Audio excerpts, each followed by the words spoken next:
Hi guys! So for today's video, ipapakita ko sa inyo ang aking current na skincare routine.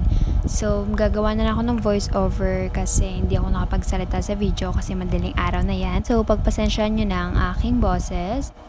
So before I start, nasabihin ko sa inyo na hindi man talaga ako mapimple, kaya unti lang ginagamit kong products. Simple and very minimal lang yung skincare ko.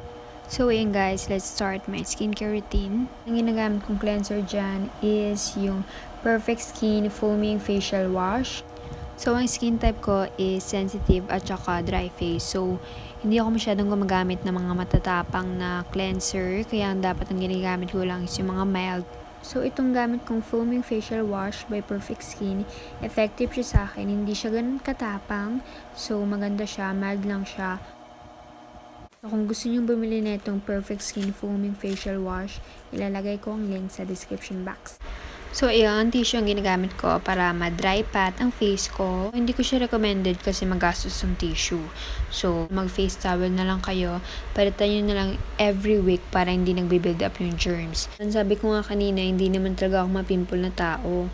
Pero, minsan, nakakapimple din ako syempre. Kaya, inaalam ko talaga kung ano yung mga dahilan kung ba't ako nagkakapimple. Pag gumagamit ako ng mga fake products, yung tig 25 na candy lip tint, and peke siya, so hindi siya nag-work sa ano ko, and kinabukasan nun, nagka-pimple ako ng malaki sa pisngi ko.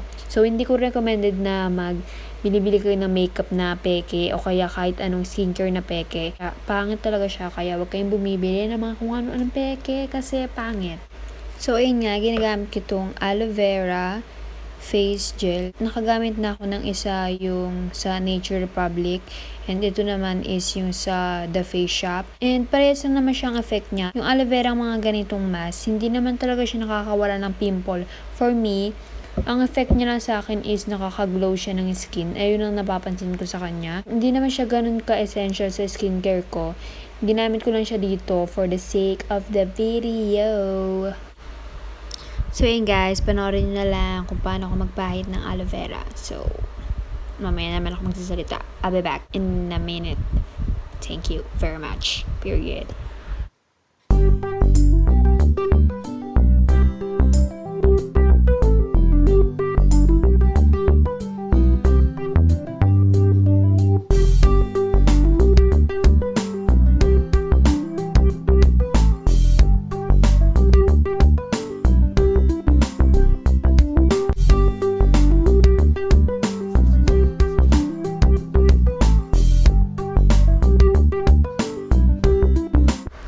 Hi guys, I'm back. So ayun, alam ko naman napapansin nyo na malaki ang labi ko.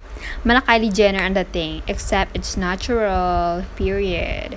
So ayun nga, dahil nga malaki ang labi ko, super essential na itong lip balm na ginagamit ko, or kaya petroleum jelly, or kaya Vaseline, kahit anuman, basta hindi ito mawawala sa skincare ko.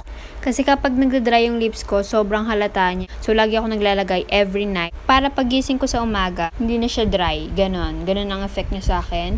At saka meron rin kasi akong bad habit na kapag nagbabalat yung labi ko, binabalatan ko talaga siya. Hindi ako mapakali, hindi rin ako komportable, so binabalatan ko siya.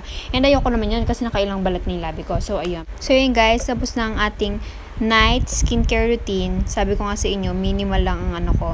Ayoko na kasi gumamit ng super maraming products. At saka yung iba, gagastusan mo lang, hindi naman siya ganun ka-effective. So ayun, ang skincare ko is less is more para, whatever. Hey guys, so we're moving on to our daytime skincare routine. So ayan ang face ko. So ayan yung pagkagising ko nung ginamit ko yung Jejo Aloe Vera face gel. So ayan yung skin ko.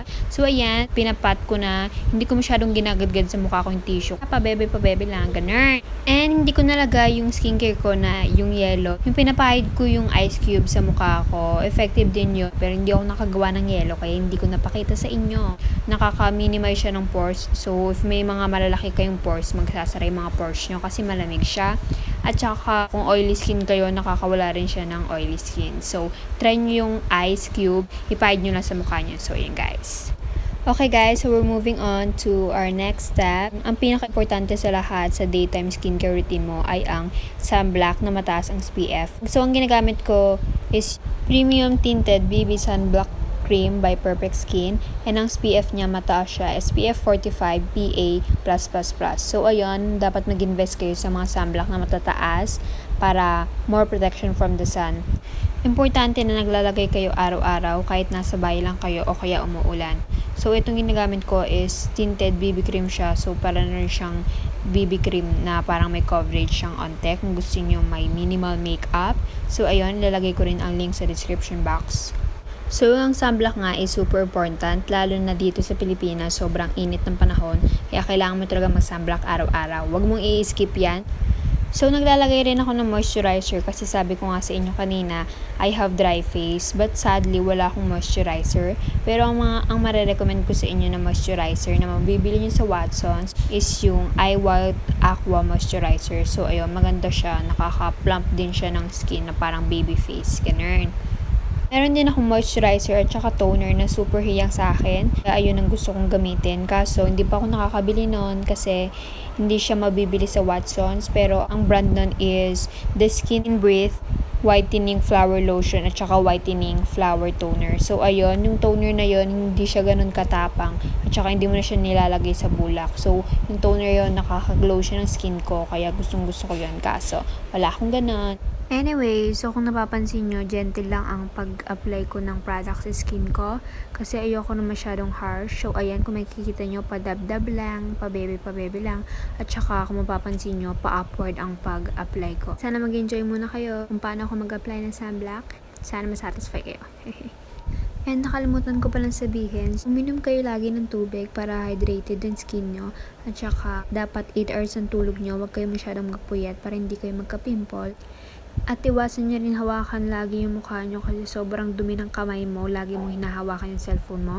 Lalo na pag may pimple ka at kinukutkot mo yan. So, iwasan mo yun. So, yun. And, ayun lang.